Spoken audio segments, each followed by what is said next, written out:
It takes the day-to-day practices of reclaiming your identity, of reclaiming your motherhood, to show that we are resilient, we are proud. Like my mom always told me, do what makes you proud and let your breastfeeding journey be what makes you proud.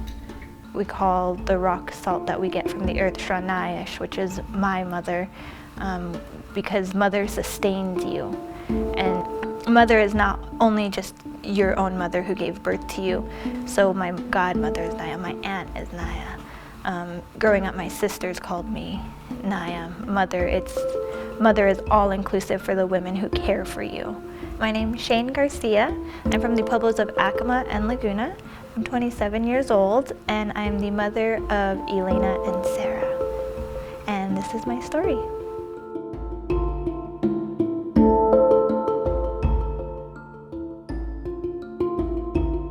When Elaina was first born, and when I was pregnant with her, I was living in Colorado.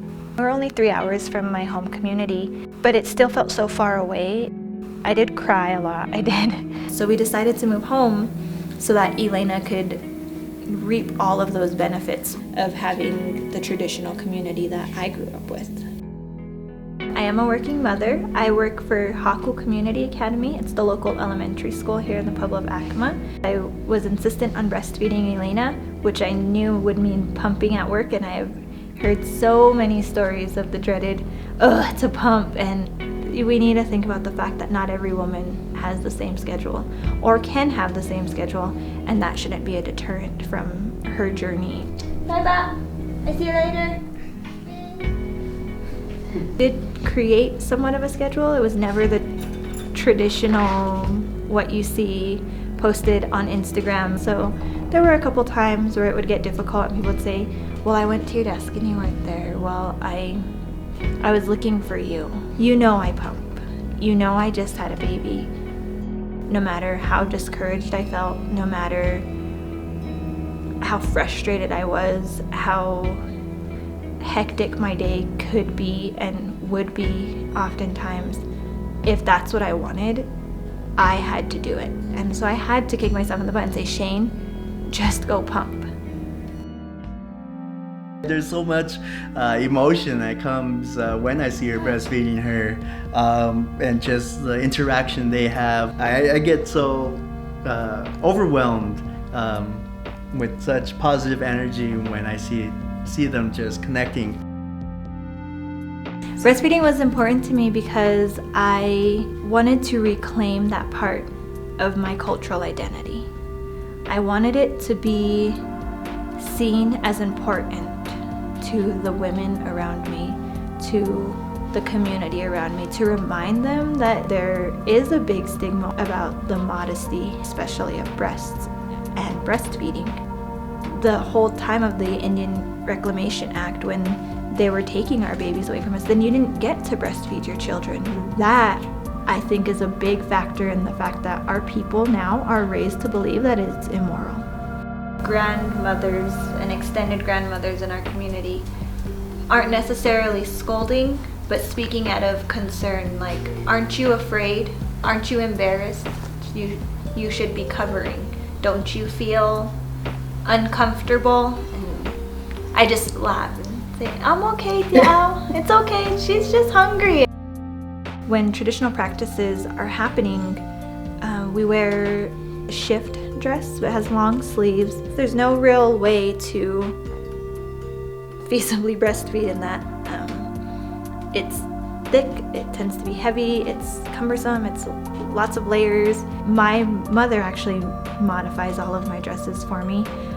I'd see mamas get undressed or half dressed, and then baby eats, nurses, and then they have to redress themselves all over again. Why don't I just cut it long? And if I put a zipper on there, then you just unzip it. That ease of use makes me feel like we're not even just stepping in the right direction, it's a giant leap and bound in the right direction. Because not only now, I don't have to leave the ceremonies to feed my daughter. I can feed her right there where we are, with everyone around us, with all of our family, all of our community. And I want those other mothers to see me. I want those young women to see how easy it is to feed your child. Everything is about our children. They're just so vital to community success, to lifelong success, that why would, in those early formative months, would we stigmatize nourishing them and feeding them? Reclaiming that path is it's just as beautiful and healing as getting our water and land rights reclaimed for our people. Getting artifacts returned to us because they're ours. That reclamation is the same reclamation that needs to happen.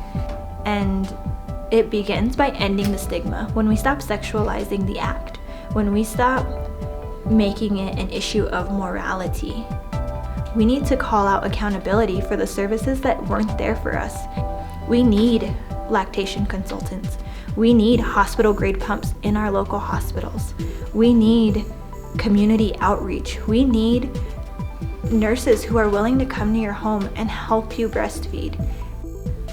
Knowing that I'm standing up for myself and for my people. Historically, this is who we are. We're alive, we're thriving, we're successful, we're traditional, we're proud of our lineage and our heritage.